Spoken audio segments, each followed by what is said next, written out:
Welcome to Scope's Portfolio Manager Conference. Today, we're kicking off a special project on Asian capital markets.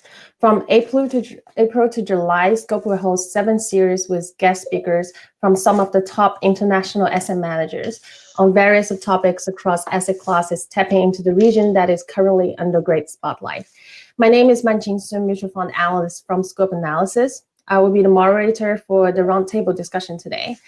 I'm very pleased to be joined by guests that from 3 different locations today. First, we have Stefan Scheurer, Senior Economist, Director, Global Capital Markets and Thematic Research from Allianz Global Investors. He is responsible for developing macroeconomic research and looking at investment opportunities in emerging markets, especially in Asian countries. He's joining us today from Frankfurt office. Good morning, Stefan. Good morning, Manjing, and thanks for having me. Next to him, we have Ben Xian, Senior Investment Specialist, Equities at Aberdeen Standard Investments. He is responsible for working closely with the equities investment and distribution teams globally to ensure the transfer of investment desk insights to clients and other stakeholders, and to help drive the development of the firm's equities franchise. Ben's joining us on the line from Australia. So good afternoon, Ben.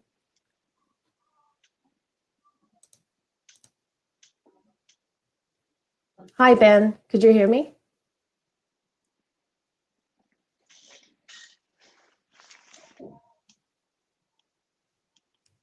Hi, Ben. Okay, I think we will be working on the connections. So as you can see, we have another guest next to Ben and Stefan. We have Alan Siu, Portfolio Manager in the Fixed Income team at 91, with responsibility for emerging markets, investment grade, corporate debt, and all China bond. Alan is kind of an old friend with Scope. Together with Tom, we had a great webinar 2 months ago talking about the allure of Asia credit. In June, 2 months from now on, we will have the honor, and we managed to get Alan on board with us again to join our dedicated segment on Asia Fixed Income Funds. Alan is based in Hong Kong. And I think we're still working on the connection since Alan has a small technical problem with connecting to our stage. So we will stay tuned for Alan and Ben.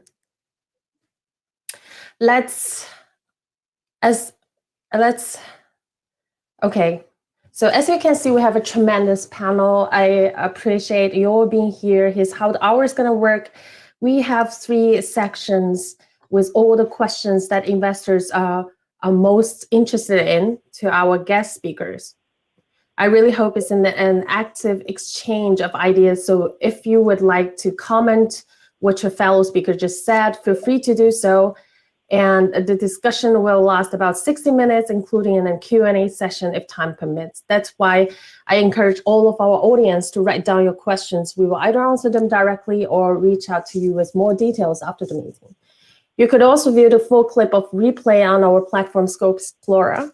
Without further ado, let's just get right into it, starting with a question to the whole panel.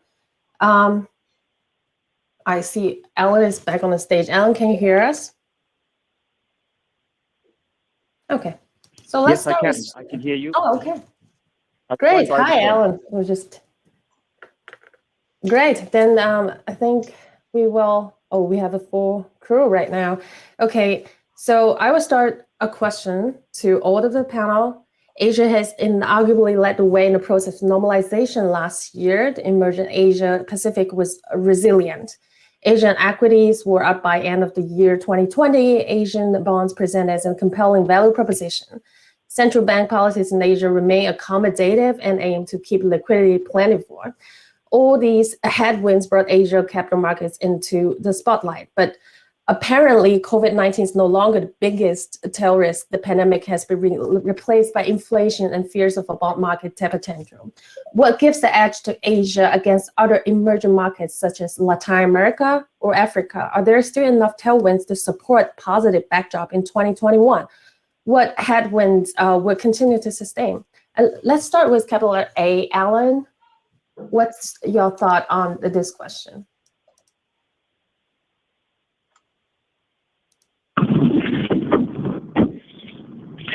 Hello, Manjing, can you hear me? Yes. Yes, we can hear you. Okay, thank you. I just missed the last question. Could you please repeat? Yes. So my question is, what gives the edge to Asia against other emerging markets such as Latin America or Africa? Are there still enough tailwinds to support positive backdrop in 2021? What headwinds will continue to sustain?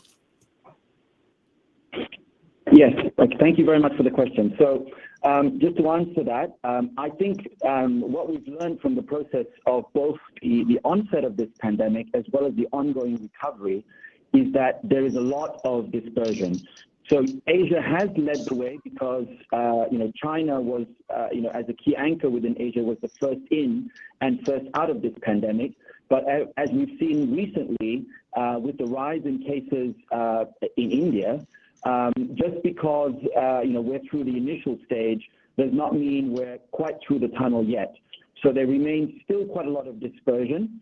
Having said that, Asia does remain very well placed relative to the rest of the world because of demographic as well as sort of economic advantages in terms of the way the economy is organized, as well as the relative scale and speed of how various governments have responded. It will be uneven though, and bears close watching as the pandemic rolls out, both in Asia and the rest of the world as well.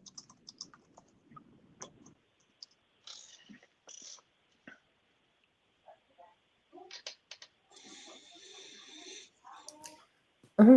So, and Ben, what do you think? What gives the edge to Asian stock markets? Yeah, I think just to echo what Alan mentioned related to COVID, there's been really, if there was an Olympics for competent government during COVID-19, there's a good chance that many Asian countries would actually appear on the podium. Particularly North Asian countries, China, Korea, Taiwan, have fared relatively well, as has Singapore, as has Australia and New Zealand. So there will be a dividend or a benefit of this management, and it effectively means getting economies back online sooner than other parts of the world. So China in particular will take full advantage by increasing its share of market in terms of exports. We've seen that already. It also sets the scene for a faster resumption of longer term consumer patterns, which involve particularly its rising middle class. Don't forget that Asia is the home of innovation. The world used to look to the west coast of the United States for innovation. Now the world looks to the east coast of China and other parts of Asia.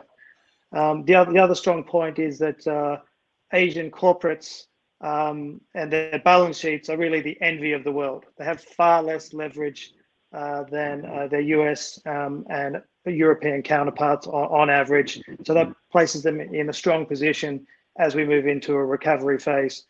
I'd also highlight in terms of Asia's positioning versus other emerging markets, or say particularly EMX Asia, is that Asia is stacked in favor of new economy. So if you look very, very simplistically at the sector composition of Asia ex-Japan versus emerging markets elsewhere, we're looking at a 70-30 split, new economy, old economy. Outside of Asia, you're looking at a 30-70 split, new economy, old economy. So there is quite a stark differences in the basis of the economy. So Asia is very well positioned to benefit from technology and innovation. It's also the home of many world-class companies, which are very well positioned to take advantage of technological innovative trends in areas such as 5G, electric vehicles, the Internet of Things, cloud computing, and so on. Finally, earnings quality and earnings visibility is arguably much higher in Asia than elsewhere. And the outlook for 2021 is actually very constructive as well. And you contrast that with the earnings results in the US, which are looking on the positive side. There's a whole lot of financial engineering that's going into those earnings. Just look at those balance sheets. It's a very different picture in Asia. In terms of headwinds, though, clearly there are risks on the horizon, further outbreaks, such as what we're seeing in India today, which is a pretty bleak picture, and also probably the weaker pace of recovery in the developed world. So it's all very fine for many parts of Asia to be coming out of this in a strong position, but it would be a much better picture if the global economy was recovering in some sort of synchronicity. So, thank you, Ben. So, Stefan, do you agree with both of them? I do agree, indeed. When I'm looking at those markets from a more rather top-down perspective, I see that the central banks in Asia are still accommodative. However, over the recent month, markets have priced in a kind of a shift toward a less supportive stance by central banks. And this comes in response to, let's say, higher commodity prices, higher domestic inflation, the improved economic outlook globally, and of course the higher US rate perspective. With regards to that, actually, some emerging markets have already hiked their rates, namely Brazil, Russia, Turkey. Not really in Asia. They're still, as I said before, rather accommodative, but the stance is shifting. For instance, China, they're already on a or they have preset actually on a gradual normalization path. But keeping this monetary policy stance aside, fundamentally speaking, and echoing what my colleagues already mentioned, China continues actually to remain the engine of growth, not only in Asia, but globally. In Asia, China consists of 2/3 of the Asian Pacific growth. Therefore, if China is doing pretty well, Asia should do also pretty well. And we've seen it with the recent numbers for our Q1. It's surely the figure is pretty steep, with almost 20% in Q1, but it is as much as a reflection of the past as it is an indication of how China is doing going forward. On the flip side, growth in China is actual growth momentum actually is currently slowing, but as already been said, consumption demand is expected to continue improving as the vaccinations are progressively rolled out, so that China's GDP growth target, and this is something which the market is currently pricing in and looking forward to it, which is over 6% in 2021, should be well within reach. Another angle is, of course, the vaccination progress. As said before, it is not as fast in some developed markets, for sure, but it's a key tailwind compared to Latin America and Africa. And I see it rather from an optimistic side in terms of there's still a playing field for catching up with some of the Western economies, but definitely also within Asia. From the rather subdued perspective in terms of headwinds, there are surely two which are popping up in my mind. Firstly, the geopolitical tensions, which are not gone away so far.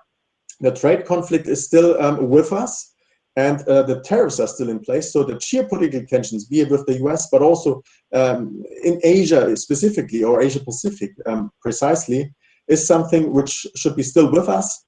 And secondly, as I mentioned at the beginning, the monetary policy normalization on the back of these higher commodity prices, domestic inflation is popping up, improved economic outlook, and higher US rates is something which could lead to some kind of volatility in the Asian markets, from my perspective. Thank you. I think I'm glad that our specialist, or our special event on Asian capital market is now justified to some point by all our speakers. And let's move on to the next hot topic about US-China relations. As you mentioned, Stefan, just now, battle lines were drawn, of trade war were drawn between the world's largest two economies long before the pandemic in July 2018. And this prolonged conflict is expected by many to reach a turning point with the new administration, even though we just saw bickering of those countries in Alaska. So Stefan, tell us, will a Biden administration reduce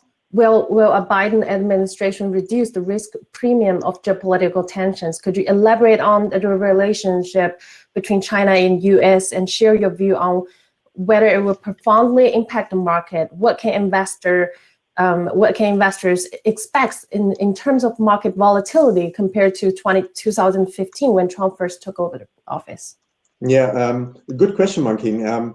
First of all, to be honest, I don't think that the US administration will reduce the risk premium. As we've seen so far in the first couple of months of the Biden administration, I don't think that they will reduce the risk premium.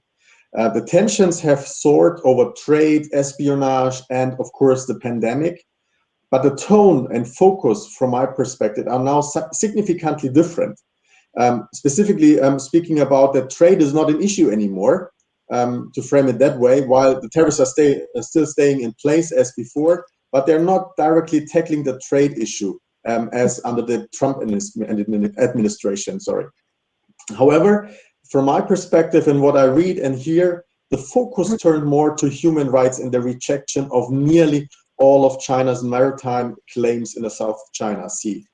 So early signals, and you mentioned Alaska, for instance, indicate that the White House will continue to approach China as a strategic competitor, as there are still the concerns with the US or with other nations about China on multiple fronts, including its role in technology, but also its push for greater diplomatic and military power.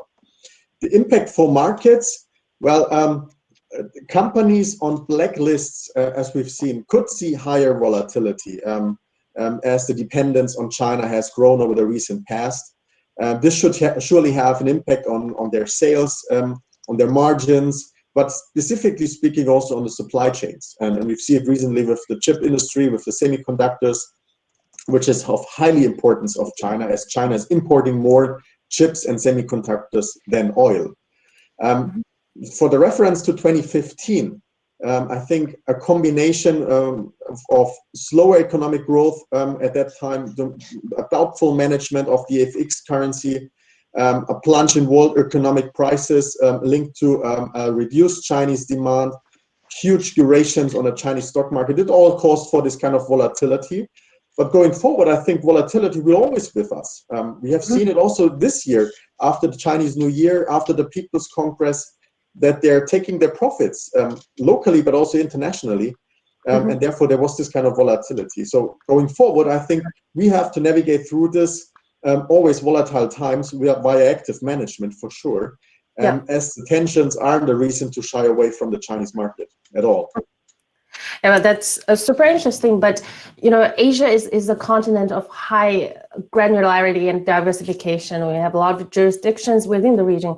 Given this nature, some markets other than China could potentially be of interest to our investors, for example, India, South Korea, or ASEAN region. So my next question is first toward Ben. Where else could be a prominent investment target for investors other than China to look at? Yeah, you must be looking at India outside of China. It has a population of 1.3 billion people, comparable to China. It is an economy with huge potential for investors in years to come. It has a very young population, has a median age of 31, which is actually quite young. And that contrasts with China, which is much older, with a median age of about 41. So this will give India a demographic advantage, given it has a very large working population. It has a reform-minded government that is supportive of business investment and attracting foreign capital. There are even corporate tax rates as low as Hong Kong and Singapore on offer at the moment to encourage investments in new factories and plant and equipment. So it's very clear India is open for business. So just in terms of the chart that you see in front of you, this is really all about the housing affordability that we're seeing in India. So India is about to ratchet up into a new construction cycle. Housing affordability is now at its best in about 20 years. As you can see this on the left-hand side chart. You have to go back to about 2003 to find a cost-income ratio, affordability ratio rather, that is as good as it is today. So the trigger for this is that there's not only will be a housing construction boom, there's also a home ownership policy from a government viewpoint. So rising wages and generationally low interest rates are bringing the dream of home ownership to many millions. So for years, India was held back with high inflation, structurally high inflation and high interest rates, but this has changed dramatically in the last few years. So this is really what's bringing the cost of finance down. Now, aside from housing construction, India has a massive unmet infrastructure development need, including areas such as road, rail, airports, hospitals, and other services. Now, India only makes up about 10% of Asia ex-Japan indices, probably slightly less than that, but this is really set to grow in the future. I'd also point out from an investment universe viewpoint, India is home to a number of companies which are very high quality in terms of management and their track records of execution, their ability to generate profits.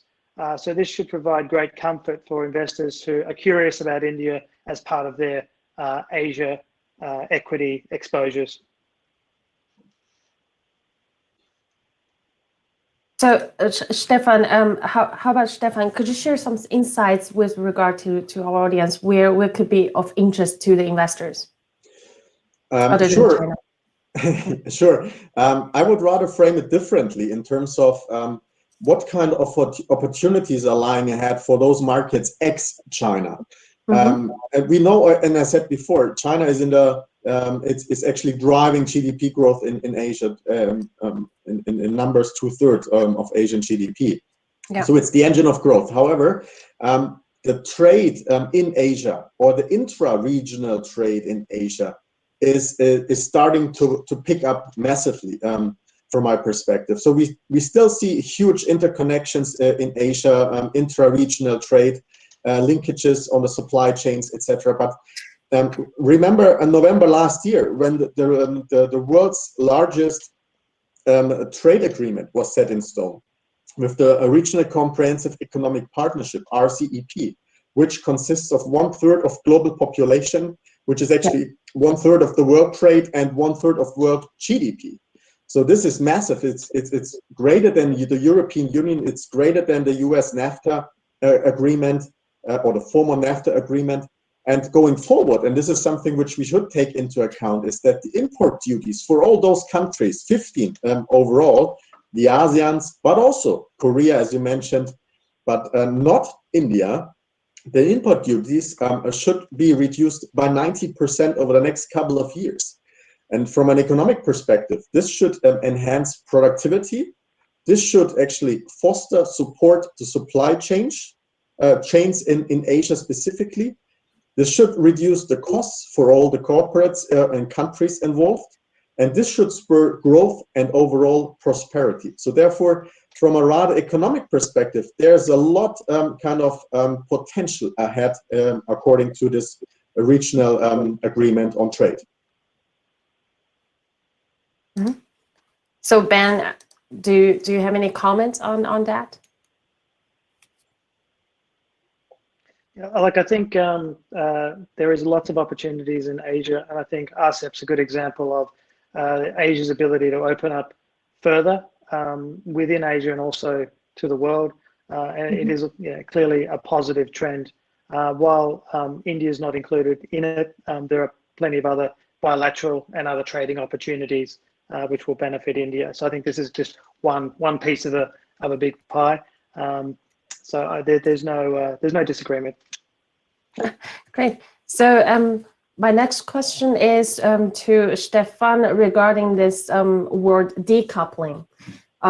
So US and many of its allies are actively decoupling from China, actually. Governments are paying firms to leave China and shift production elsewhere. Efforts to tier up, rebuild, and reshore supply chains are gaining momentum. And on the other hand, we see a new wave of Chinese firms, particularly US-listed Chinese tech giants, are placing secondary listings back on the Hong Kong Stock Exchange. Big domestic semiconductor names are paving their way back to the Shanghai so-called star market launched in 2019, which is envisaged as China's version of NASDAQ. And trends in the IPO market are yet another indication of growing fragmentation of the global economy into China-led or US-led institutions. So Stefan, could you share your thoughts on this trend? What are the main drivers of this financial decoupling? persist? What can investors expect from this bit of emergent so-called tech Cold War? We potentially can do a link here also with India, because India was actually offering corporates in China or in Asia more tax incentives to come to India. So therefore, India is not out of the RCEP, so to say, or out of this kind of growth environment. So the tax incentives are still with us. However, coming to the question, not sure if there's a financial decoupling per se. So the best example from my angle is actually China's deepening integration in the global financial markets, which is a substantial increase in the role of the US and other foreign financial institutions in China. So made possible when Chinese regulators in 1920 eased long-standing restrictions on the ownership and other factors. So therefore, there's a kind of an understanding that there could be a decoupling. But on the other hand, the recent liberalization in China has led to a substantial increase in the number of majority of wholly foreign-owned financial institutions operating in China, and surprisingly, including many US institutions. So I would not really see a kind of financial decoupling because the drivers are crystal clear. China should expect a current account deficit over the next couple of years. This is coming actually from higher consumption, so they have to import more goods. And this kind of current account deficit, this has to be financed. And therefore, China is liberalizing its market and are looking for foreign inflows. And this is something which is of utmost importance for China. And therefore, the size from a different angle, the size of China's financial service market is roughly 50 trillion US dollars. And I have a slide here on that as well, that according to China's footprint in a global economy in terms of 1/5 of global GDP, or in terms of consumption, in terms of trade, they're at the forefront of the rankings. However, on the other hand, of the foreign ownership in, for instance, Chinese A shares, the mainland equity shares, is rather negligible. It has increased over the recent past from under 3% to almost 5%, but there's a way to go, including or thinking about the MSCI inclusion on the equity side or Chinese bonds on the bond side. So there is more inflows coming through, and therefore I highly doubt that there will be a financial decoupling, coming back to your question. Mm-hmm. So thank you, Stefan. So having talk about the global economic and geopolitical landscape is shaping, how it shapes the portfolio. Let's dive deeper into different asset classes. We'll come to Alan and Ben's expertise. So a bond market first. Foreign investors, I'm sorry, apologies from my side to the audience that we cannot see Alan somehow, but he is on the line with us through dial-in. So Alan, we want to start a question. Can you hear us? Yes, I can, Nancy. Okay, great. So the first question regarding the bond market is foreign investors have bought a net 41.5 billion US dollars of Chinese bonds since the start of the year, and inflows into other emerging Asian bond market this year is already 61% of last year's total, which set a new record. And high yield issuers in particular led the charge during the first week of the year. So our question to you is that will that issuance volume and inflows going to continue over the long term? And I know you're investment grade corporate debt portfolio manager, but I'm still going to ask, high yield seems to outshine, and would it be the year for high yield in Asian bond markets? Thank you for the question, Manting. Look, Asia, within sort of the emerging markets of which Asia is part, Asia has been the one region that has been a net supply of bonds over the last few years. The rest of the market has kind of been stable, which is to say the amount of net issuance each year is more or less offset by the amount of redemptions in each year. So in that, it's slightly different to the equity markets because, companies that issue equities, they very seldom do they retreat, although, there's obviously companies that are taken private each year. Whereas in the bond market, companies issue bonds and they repay them as a matter of course. So Asia has been the fastest growing region because the net supply from the region has been the largest. And that is a feature of its growth, but also a feature of a low starting base. From sort of 10 years ago, where Asia was a very nascent member of the emerging markets. So this year alone, in the first quarter, we have now seen close to 110 billion of new supply in Asian dollar bonds. So these are corporates issuing from the region in dollars. So that's a new record. And every year, it appears that we keep setting these new records. If you remember, the first quarter for fixed income markets was not a very good quarter because the same thematic that I guess benefited our friends in the equity space, which is the arrival of the reflation and growth theme, meant that, at least for bond markets, a key risk factor, which is where the base rate is or where U.S. Treasury yields were, U.S. Treasury yields rose quite precipitously in the quarter as markets tried to digest this view that the world was reopening and that growth was going to accelerate from a low base because, the pandemic was largely behind us and we could look forward to happier days. Now, this thematic meant that, in particular within credit markets, investment grade as a sector was more badly affected because investment grade companies tend to have bonds that are outstanding for a longer tenor, so they have more duration. And secondly, because they're higher quality, the yield that one gets and the spread that one gets from investing in investment grade corporates is less. And so that means when we have a big change in the risk-free rate, sometimes, as occurred this quarter, returns on bond portfolios can be challenged because, the level of yields available from those bonds is not enough to compensate for the widening in risk-free rates. So in that market, it shouldn't be surprising that high yield, which is a much shorter duration market, because typically companies that are of speculative grade are not able to get investors to invest in them in the bond markets for long duration. So they tend to be shorter duration, and they offer also a higher premium, a higher yield, precisely because of that risk. And as a result, this sector performed better.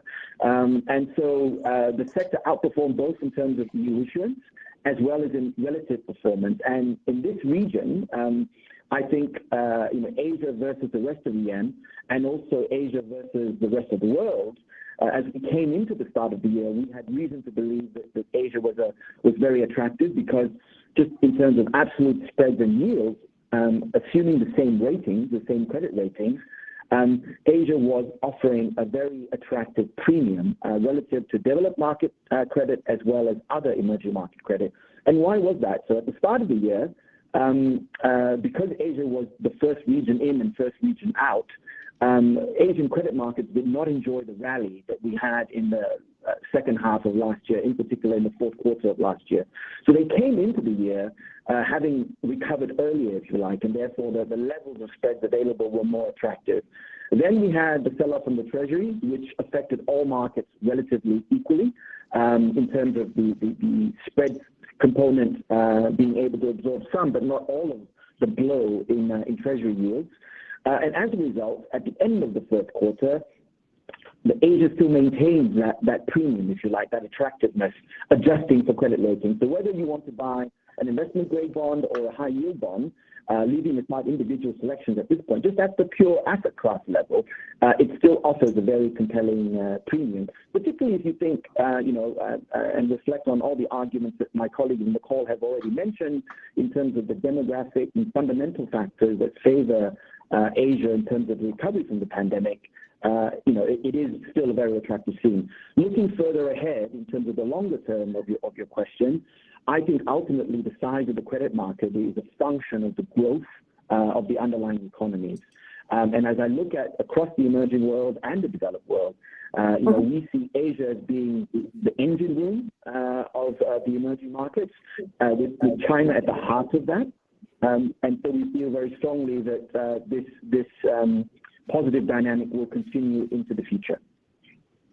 Thank you, Alan. So Now, Ben, what about trading volumes on the Hong Kong, Shenzhen, Shanghai Stock Connect and inflows to Asia equities? Would you kindly walk us through the development too? Yeah, sure, Man King. So with relations between China and many other large trading partners at the frostier end of the spectrum, one may expect global investors to be avoiding China. In fact, it's quite the reverse. Global capital is pouring into China's equity and bond markets. And why is this? Well, investors see a big opportunity to get set in buying some of China's crown jewel assets at relatively bargain basement prices. In terms of other motivations for flows, we've seen active fund managers also pouring into China because it's one of the best alpha opportunities on the planet. China A shares are known as a great beta opportunity. The index was up 40% last year, but they're an even better alpha opportunity due to the inefficiencies driven by its retail investor dominated market. In 2020 alone, there was about $15 billion of net assets raised in offshore UCITS, China A-share funds alone.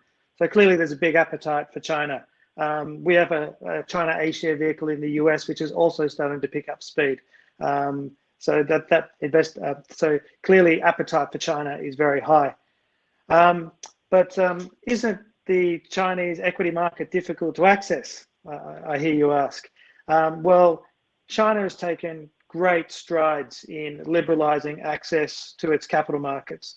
In my view, the biggest game changer was in 2014 when the Stock Connect was launched. This is a program that has evolved and enables anyone with a brokerage account in Hong Kong to invest in about 1,500 companies listed in Shanghai and Shenzhen with great ease. In fact, there's been about $200 billion of net flows from foreigners into the China A-share market via Stock Connect. This is what we call the northbound flows since its inception in 2014. But Stock Connect is actually a two-way street. So there's also southbound flows, which are flows from mainland Chinese investors with brokerage accounts in Shanghai and Shenzhen who can also buy stocks listed in Hong Kong. And here we've seen about $280 billion of capital move into Hong Kong listed companies, and actually helps to explain the strong showing of Hong Kong equities in the last few months. The bottom line with all this liberalization is that China needs foreign capital, equity and debt to help propel its next stage of growth. It cannot depend on the old model of borrowing from the state banks. So we can expect to see the red carpet rolled out for global capital in the future too. Foreign investors only make up 5% of the onshore equity market, so there's still plenty of room to grow. As it stands now, the onshore Chinese equity market is about $10 trillion. It's the second biggest equity market in the world, and it's only set to get bigger and bigger as time goes on. So, Ben,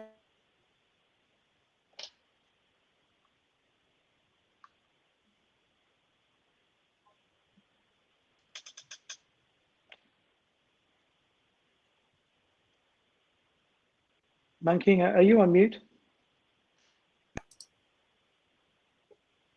hello? Hi all. Yeah.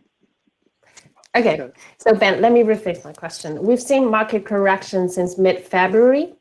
MSCI China was down by 17% from then to end of March.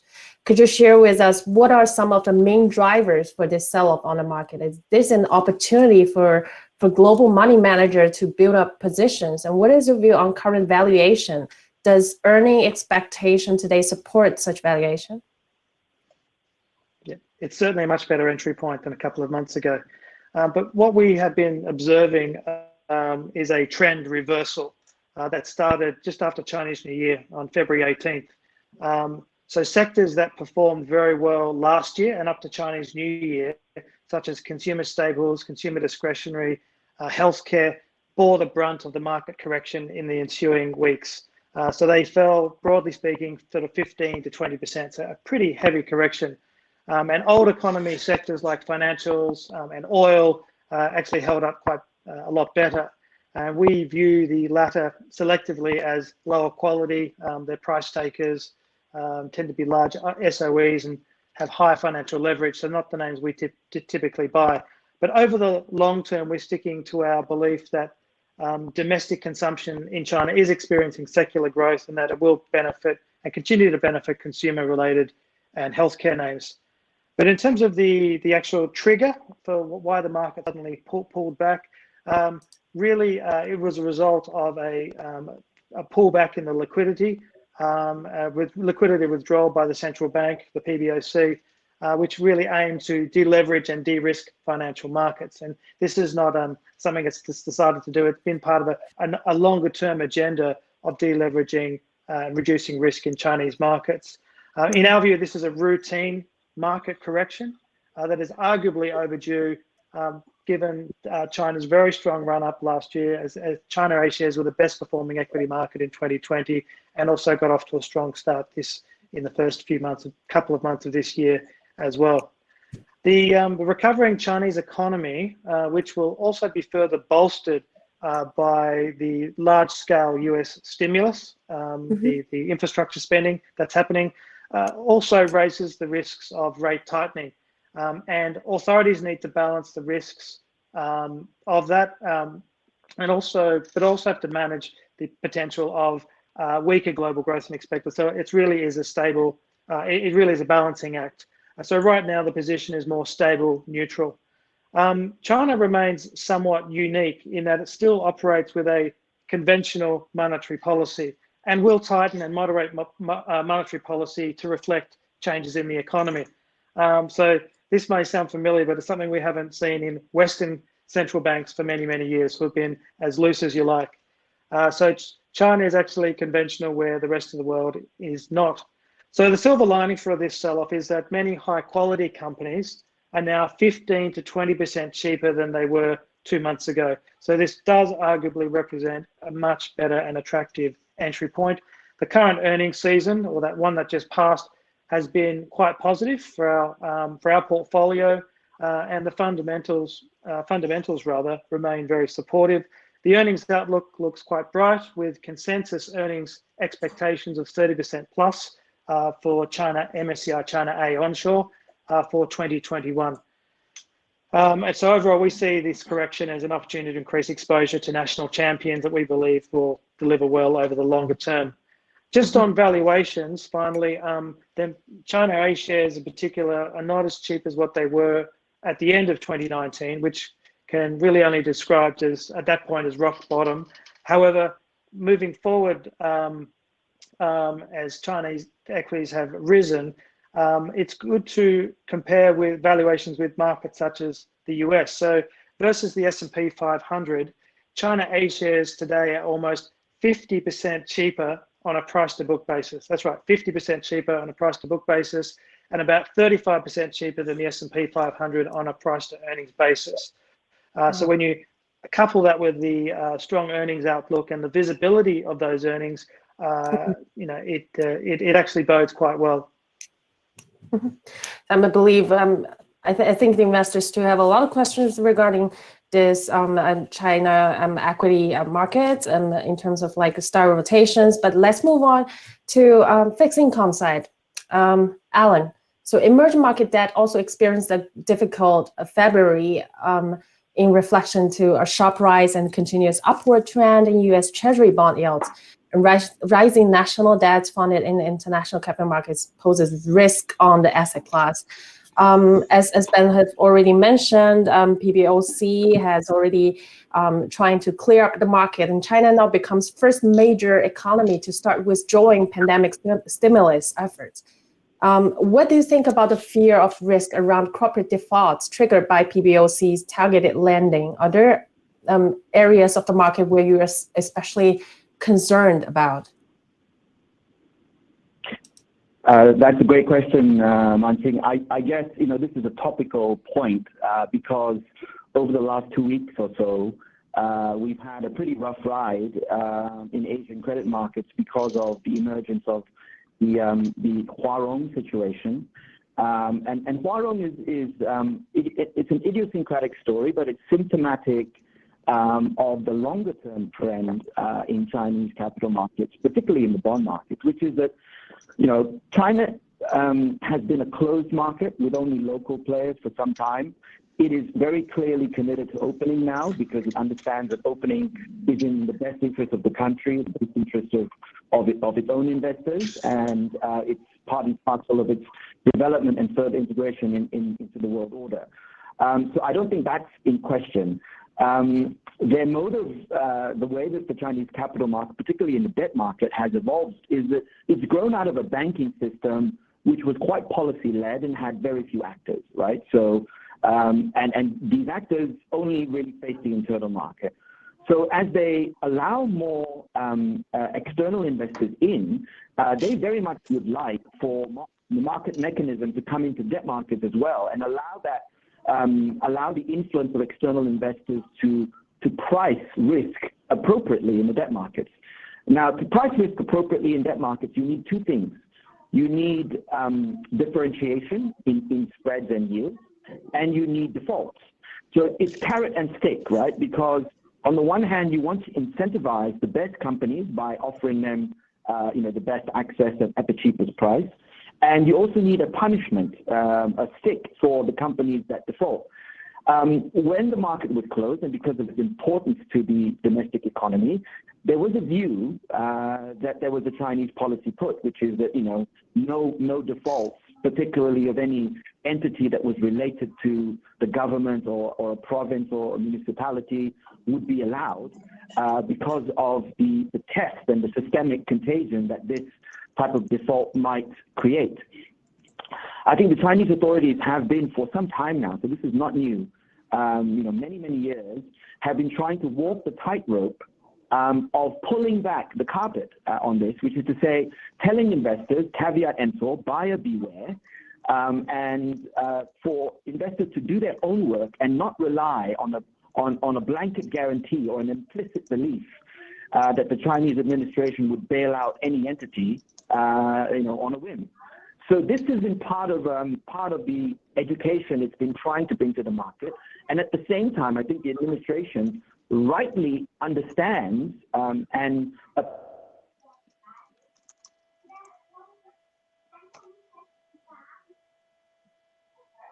Hello, Alan.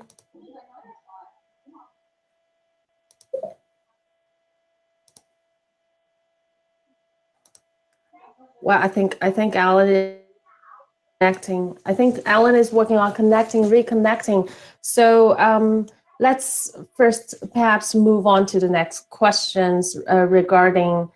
My first question is to Stefan. So many investors are cautious when it comes to investing in Asia. And even though over the past years, governments in the region have made a lot of efforts on internationalizing and reforming its capital market with easing regulations.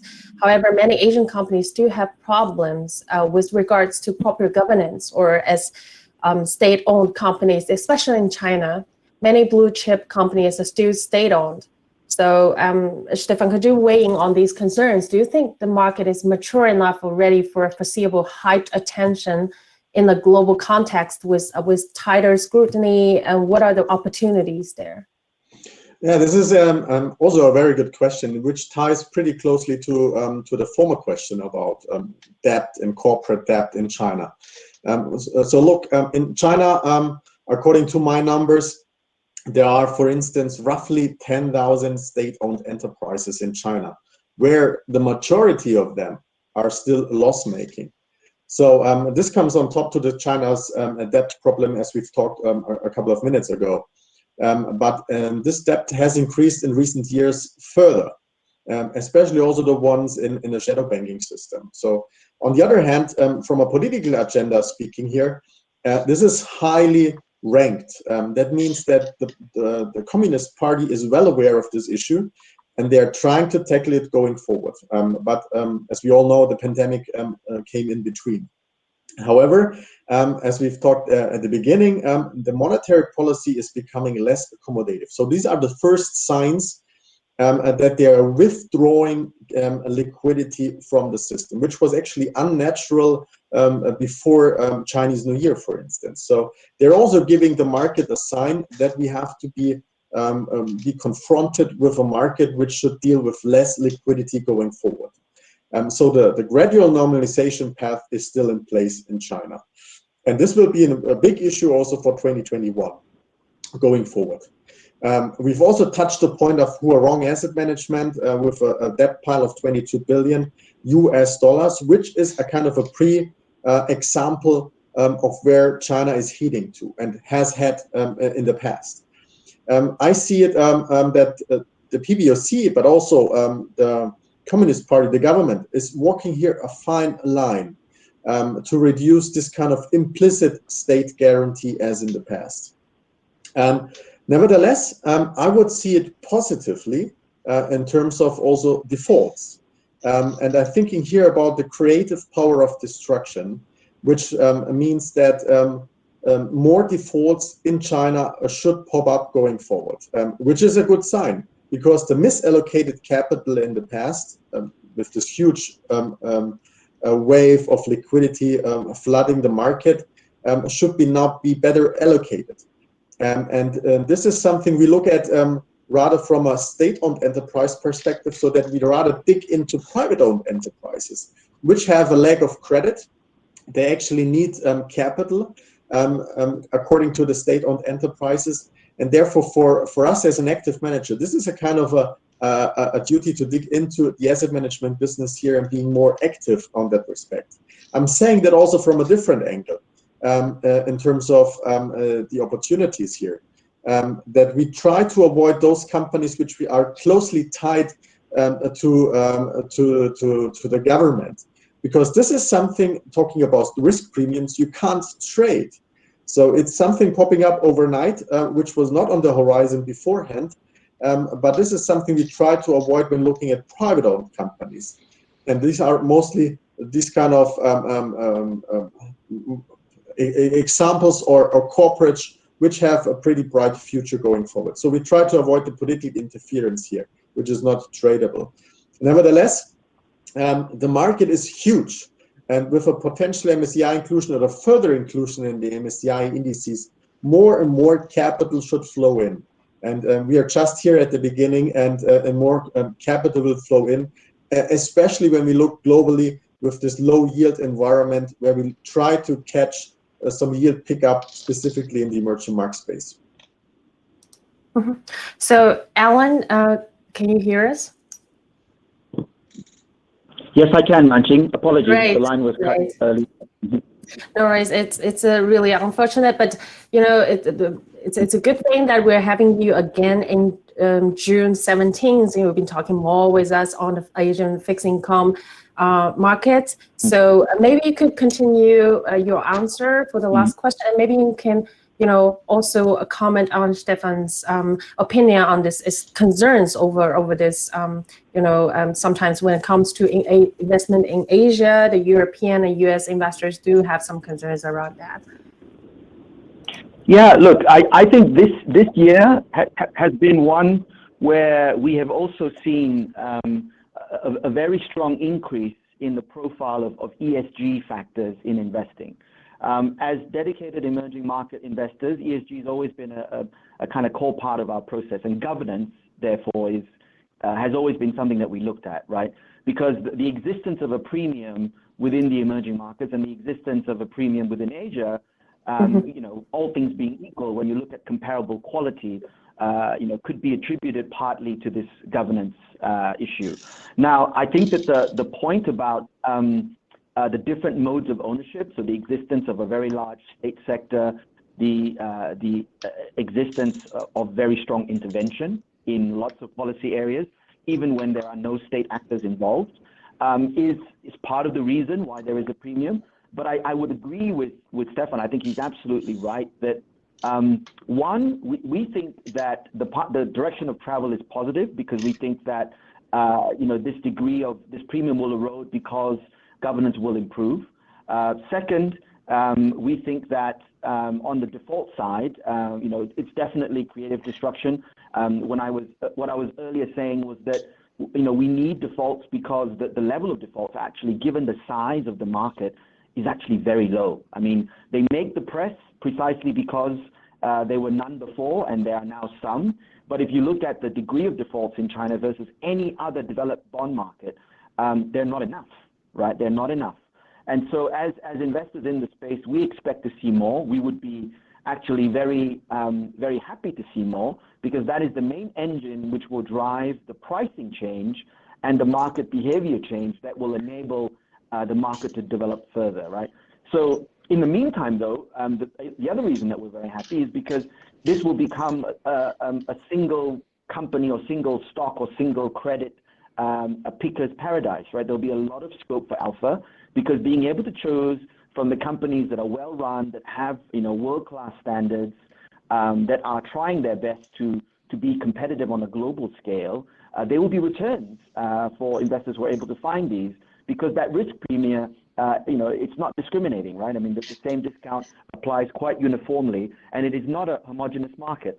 So we think of it as being a very good opportunity. We think that there'll be a lot of dispersion in the years to come. And we're doing our work and our homework to make sure that we can pick the right companies for our end investors. Coming back to the Huarong case, I think that story is not yet over. I think that there are differences between the Huarong case and the other cases that have come in the past. I think it remains to be seen how the case is resolved.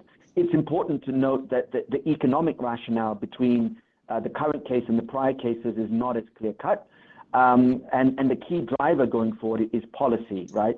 So, investors who are paying very close attention to this, need to apply in their analysis not just, economics and finance and the study of the business, but also understanding what is the intention and the policy direction of the government and what they're trying to achieve, right?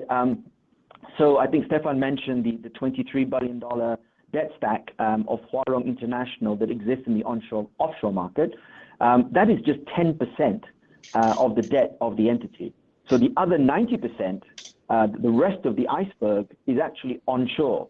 And that sits in the hands of largely Chinese banks in the Chinese financial system, which means that even if they were to completely wipe out all of the bonds of Huarong International, which we don't think will happen, by the way, but let's just say we live in that scenario, they've only really solved 10% of the problem.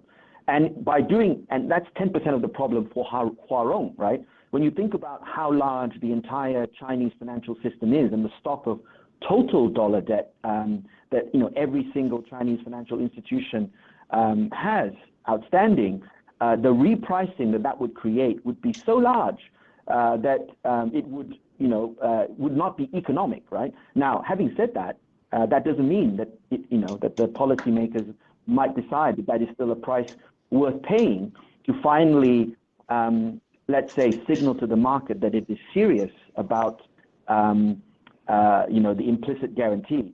But equally, I would say that the experience of the last 2 weeks, if anyone was still laboring under the illusion that every company in China that has China or state in the name deserves a guarantee, I think the last 2 weeks have been a very big wake-up call. And for us as well, as seasoned commentators and viewers in the market, it took a lot of people by surprise.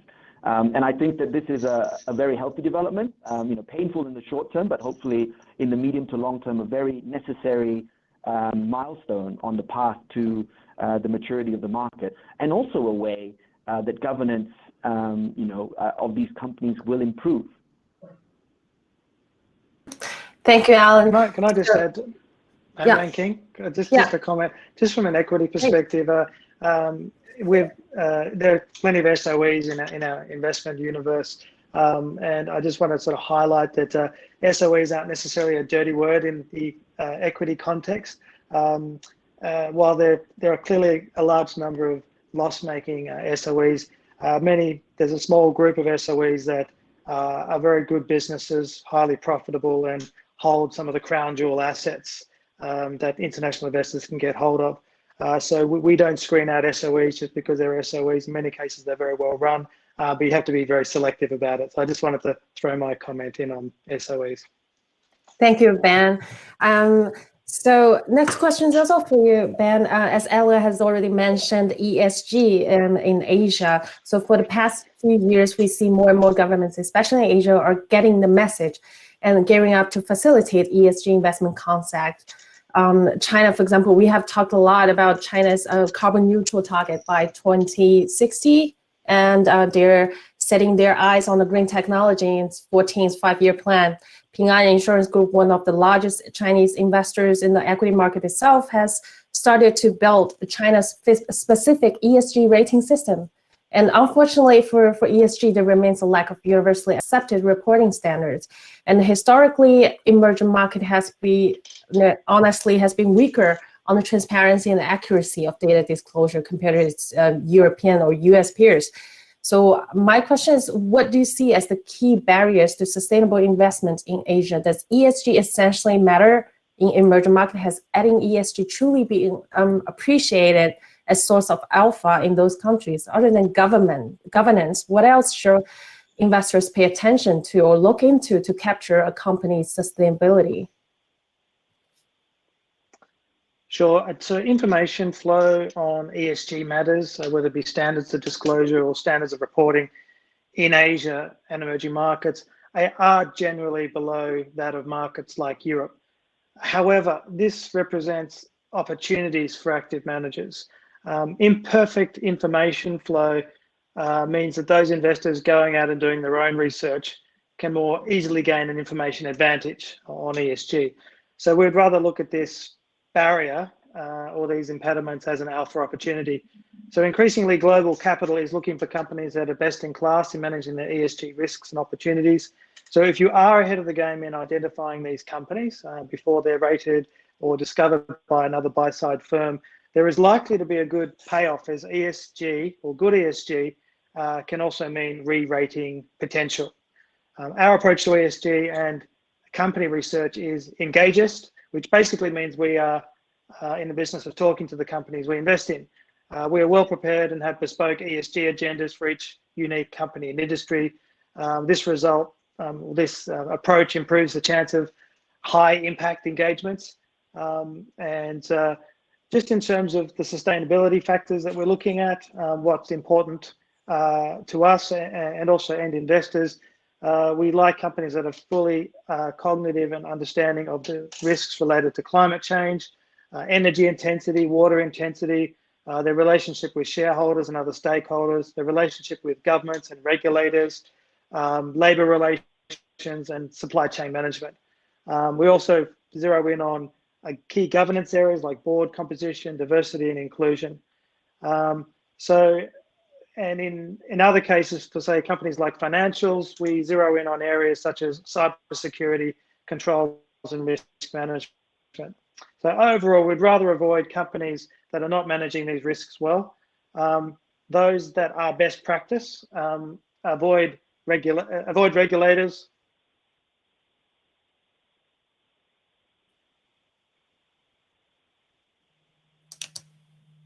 Hello, Ben.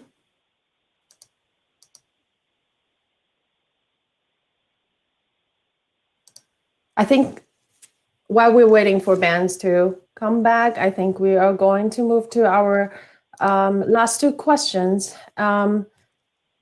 So Asian capital markets have been significantly expanded and delivered a superior risk-adjusted returns over the past decades, yet are still largely underrepresented in global investor portfolios. China alone, for example, now makes up 40% of the MSCI Emerging Market Index. Together with Hong Kong, they make up 6.5% of MSCI All Country World Index. The Asian corporate bond market is also growing rapidly and offer attractive risk-adjusted performance over the past 10 years.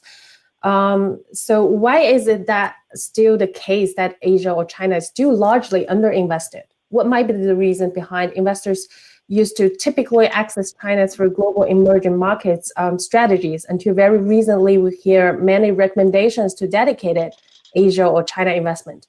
What are the ways to allocate or add exposure to existing portfolio? What does the optimal exposure look like? Maybe Alan, maybe you can answer this question first. Yeah, sure. So thank you, Nanjing. So from a fixed income perspective, I would say, the reason that Asia is not, in the past has not really sort of made it as a standalone region is really because in the past it was quite a small region, right? The scale and speed of the growth of the Asian credit market, has been unprecedented, right? So in 10 years, it's gone from, less than 200 billion in size to more than $1 trillion in market cap at the index level for the most widely followed index, which is the JP Morgan Asia Credit Index, right? At that size, it is the same size as European high yield. So it is an asset class of its own right, but that has emerged really in the blink of an eye. So I think it's emerged so quickly that investors have not yet had a chance to think about it as a standalone allocation, but many are beginning to. I think it's always had a very strong following regionally, which is to say, Asia has the benefit of the emerging market regions, like the developed world. You have Asian investors buying themselves, investing in their own region, which is something you don't tend to see in other emerging market regions, that particularly in fixed income. I think having your own sort of regional or domestic investor base means that there's always been a demand for the asset class, and now international investors are looking at it and seeing two things, right? One is obviously the risk, but two, also the reward, and understanding where Asia fits in on sort of in that context, right? And as it so happens, within the emerging markets, Asia as a region is, first of all, the only region that has the depth and the liquidity and the full breadth of investment grade and high yield.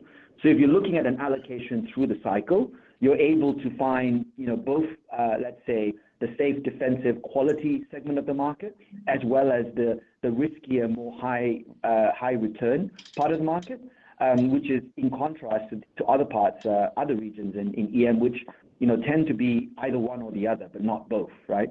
And then when you look at that and you look at the absolute returns available versus the risk, Asia as a region has the highest Sharpe ratio, within the emerging market context, within credit universe. There are obviously regions that offer higher absolute returns, but those come with more volatility. So Latin America is the key reason for that case. And there are other regions that are higher quality, for example, the Middle East, which has a number of petro sovereigns that are very highly rated. So their volatility is lower, but returns are also lower. And so Asia, as a standalone region now offers, the full sort of scope, right? So as an active investor, it's probably the first region to deserve its own allocation, but many investors would be looking at it as a key component. It's 40% of the emerging market corporate bond index. So I would say for investors that have not looked at, let's say, credit beyond their whole market, the first stop is probably to consider what impact a emerging market bond investment would make. And for most investors, this is a investment where some allocation would improve your position on the efficient frontiers. So it would either give you more returns for the same risk or reduce your risk at the same return. And likewise, if investors are already invested in emerging markets, then considering a standalone Asia allocation could make sense, because that allocation could do two things. It could reduce your overall risk profile, because Asia, you could do the quality approach, or you could also use Asia as a vehicle to enhance returns by choosing a higher yield allocation as well. And in both cases, the beta signature, so the component of the universe that the investor is getting is unique, which is to say the risk reward you're getting from Asia investment grade or Asia high yield is not something you can find elsewhere. And so, it comes back to the question of allocation and where investors are on their journey and what state their current portfolio is in and how they could best optimize it. And we're having the full range of these conversations with various clients. It's a different answer for each one. Thank you, Alan. So Ben, how does it look like in the stock market? What are the ways to allocate, and what is the optimal exposure? Yeah, so one thing I'll point out from an equities perspective is that China remains very underrepresented. So global investors are short emerging markets, they're short Asia, and they're particularly short China. If you were to actually include China A shares 100% weight, rather than 20% weight in the MSCI Emerging Markets Index, the actual full weight to China would be probably closer to 55%. So saying China's 40% of the index is actually underweight versus really where it should be. Had the index vendors recognized full weight, I'm sure that will happen down the track. In terms of conversations we're having with clients at the moment, because of the structure of the indices and the newness of the China A-share market, and them not holding a large swathe of Chinese stocks, they're actually considering China as a standalone asset class. If you combine the offshore and the onshore Chinese equity universe, it's about $18 trillion. So it's well and truly concreted its position as the second biggest equity market. And that type of market cap does warrant further attention. So China as an allocation by rights should be increasing. Investors globally are woefully underweight, but changes are afoot. I mentioned before about the allocations to China are increasing across a broad range of client groups. We've got Europeans who have been buying up China for many years now, Middle Eastern clients, Latin American clients, and increasingly North American clients are buying China as well. So yes, underweight currently, but definitely moving in the direction of more Chinese equities and more Asia overall. Thank you. So our last question is to all of our three guests. In the interest of time, I would ask Ben, perhaps you could spare a few minutes to recap, to give us a snapshot of the landscape of Asia equities for our European investors who are interested to look outside US. And where do you see the best investment opportunities across sectors at the moment? And maybe could you highlight some investment themes where you see great potential and maybe give us some examples? Yeah. So first thing I'll highlight is risk appetite globally is very, very high. So that bodes well for Asian and emerging market equities. There's lots of asset allocators who are now banging the drum for Asian emerging markets. So we are seeing flows moving towards the path of Asia. We've also got relative valuations of Asia versus the rest of the world looking attractive. And as I mentioned before, the earnings picture is quite strong. Another potential trigger for flows into Asia and emerging markets is a weaker dollar. So we haven't seen a consistently or persistently weak dollar since probably before the global financial crisis. And when we saw that environment, it was actually acted as a trigger for more global capital to go from DM or developed markets into EM. So that's possibly what we're seeing right now as well.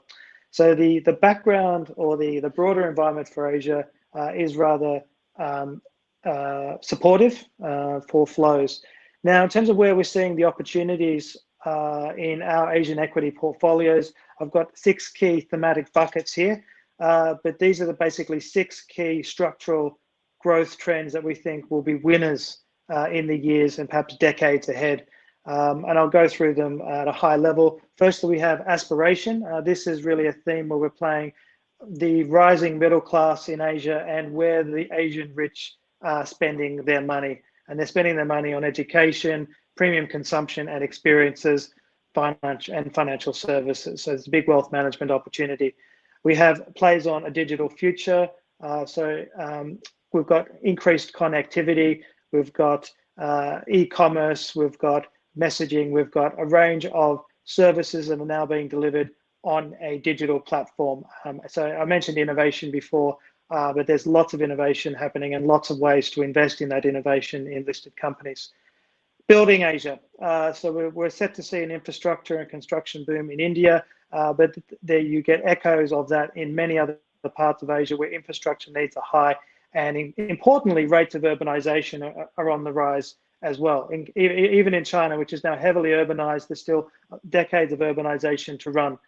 So that will lead to beneficiaries, play into beneficiaries around the construction cycle. Tech enablers, they're world-class Asian companies that are producing critical componentry and are often in oligopolies or duopolies and have strong cost advantages and are really knocking it out of the park at the moment, particularly in the semiconductor space where there's a global shortage. Asian companies are benefiting from that. Health and wellness, with the rise of incomes, with the rise of living standards, health and is going to be a really big theme, not only from a consumption viewpoint, where consumers are increasingly looking for betterment and better health or laser surgery or whatever it is. Asia is also the home of innovation with regards to the pharmaceutical space as well. You may not know this, but India is actually the #1 producer of vaccines globally, and also China is also a massive producer of vaccines. Finally, the last theme I'll point to is going green, which plays on a mega trend which will last decades. So clearly China is going to go for carbon neutrality in the decades ahead, but so has many other parts of the world. And this will eventually, this is currently leading to big demand for electrification, for renewable energies. And we have Chinese companies, well, basically the Chinese supply chain for renewable energies can only be described as the Silicon Valley of renewables. They dominate the production capacity for solar, wind, and also have a large chunk of production for storage, which is batteries. Korean companies, that we hold 2 world-class companies that are set to benefit from the rise of energy storage needs and the rise of electric vehicles as well. So just a reminder that we now have grid parity, where the cost of producing renewable energies is now as cheap as fossil fuels. So this is a trend which doesn't need government subsidies anymore and will run off its own steam. So clearly this is going to be a long-term trend and one we're happy to play. Thank you. Thank you, Ben. So Alan, how about landscape of Asia fixed income? Where do you see value across the sectors now? Yeah, so I think that the key message, if I wanted to leave for this audience, is that Asia credit and Asia equity overlap, but they are quite distinct. We envy our equity colleagues because they get access to a lot of the growth and exciting future opportunities. As part of the current industrial revolution and next. But on the bond side, what we like about Asia credit is that it's a very large, distinct and defensive universe. And what I wanted to show on this chart is exactly how different the universes are. The next point to point out before we just go into some of the more granular details is the very low correlation, right? I mean, the Chinese equity markets, as my colleagues on the call have mentioned, is the second largest. The Chinese bond market is the second largest as well. It's the last sort of deep, large liquid market that was previously closed is now open, that has negative correlation. The correlation between Asia credit and Asia equity is also very low. So as a complement to equity portfolios, Asia credit does make sense. Now, what are the sort of regional differences? So the table in the middle of that page, you can see, there's representation, broadly speaking, very similar. But where the key differences are within the credit universe, you get access to government securities and you get access to quasi-sovereign entities who might not have an equity listing. So these are usually very well positioned national champions.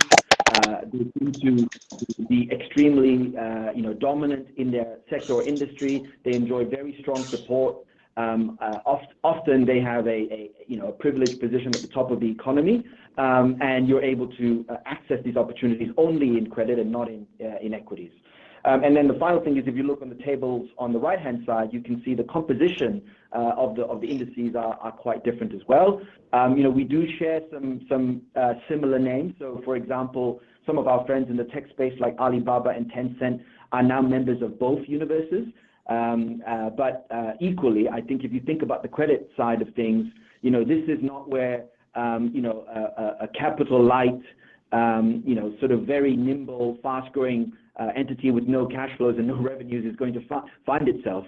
We on the debt side, we're very content with our strong defensive companies that have highly visible cash flows, that are usually very strong track records, able to generate revenues in hard currency, have been through more than one cycle, and yet offer compelling returns compared to their counterparts of similar position elsewhere. So that's what I would say. From a thematic perspective, Asia credit as a complement to equities, as well, to improve the overall risk reward of portfolios, and to deliver in absolute terms very attractive yield for often lower risk than many investors would imagine. Thank you, Alan. So last but not least, Stefan, maybe you could share with us your thoughts on the outlook of the top-down like Asian capital markets and highlight some attractive investment themes for our investors from your point of view. Sure, thank you, Manking. From a top-down perspective, I would rather focus on firstly China. We've seen it with the recent 5-year plan. We've seen it with Made in China 2025, or recently called dual circulation. And I've printed here on this kind of slide, what are the long-term ambitions from China? So firstly, on the left-hand side, just for illustration purposes, what kind of sectors China is focusing on going forward, not only for the next 5 years, but only for the years thereafter. So we have here kind of the mobile chips, the chips, the semiconductors. We do have medical devices, we have robots, we have renewable energy equipment, or new energy vehicles. These are all these kind of sectors China has a lot of focus on going forward, according to their political stance in terms of Made in China 2025, or as I said, dual circulation, which means actually more innovation, more R&D, and more self-sufficiency. And you see here until the next 5 years how big or how high actually the production locally should be for the different sectors. So therefore, this is something we watch pretty closely because it's government backed, and therefore there's a high attention on it to come to those targets on time. Therefore, R&D expenditure growth reflecting the country's shift towards innovation and technological progress is one of the main drivers of economic growth, not only in China, but also in Asia per se. And this is actually what we see here on the right-hand side. China is looking around what others have achieved so far, and others, I mean, South Korea, Japan, and potentially even Taiwan. They're looking at the share, or they're looking for a higher share of the value added in manufacturing in terms of high-tech industries. So South Korea, Japan, and Taiwan have gone through all the same developments, economically speaking, as China is currently in the midst of. So increasing the share, being more self-sufficient, coming up with new products which could be competitive on a global landscape, and therefore exporting it thereafter.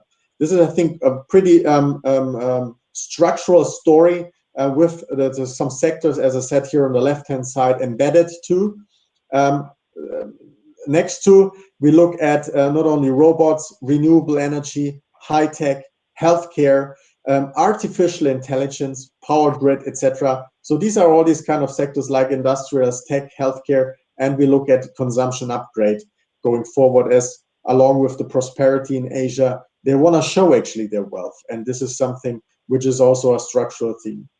Regionally, it's a pretty diverse market, and hence we should be active in this market. Firstly, if you want to get into this local A-share market, which is actually a standalone allocation, we should watch out for the liberalization, which is still going on. We see the market opening is gaining speed. Foreign inflows, as I said before, currently around 5% with room for improvement. This is all going along, and we are in this market since 2009. So we have a certain experience here with our peoples on the ground, and the performance is giving us the right to say that we are here on the right track.